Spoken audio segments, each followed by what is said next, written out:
Amrit pylon కూల్చివేత కేసులో విచారణకు మాజీ ఎమ్మెల్యే రామిరెడ్డి ప్రతాప్ కుమార్ రెడ్డి విచారణకు హాజరయ్యారు. సుమారు 6 గంటల పాటు పోలీసులు విచారించారు. ఈ సందర్భంగా ప్రతాప్ కుమార్ రెడ్డి సంచలన కామెంట్స్ చేశారు.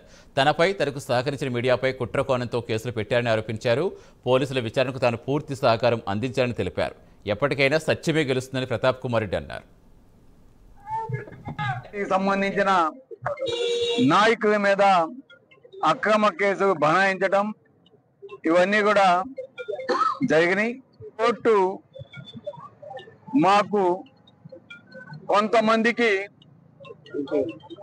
ఇంట్రీమ్ ఆర్డర్ రిలీఫ్ ఇవ్వటం జరిగింది. డిపార్ట్మెంట్ కూడా సహకరించండి అని చెప్పిన మీదట ఈరోజు వారి పిలుపు మేరకు ఉదయం 10 గంటలకి పోలీస్ స్టేషన్కి రావాల్సిందిగా కోరడం జరిగింది.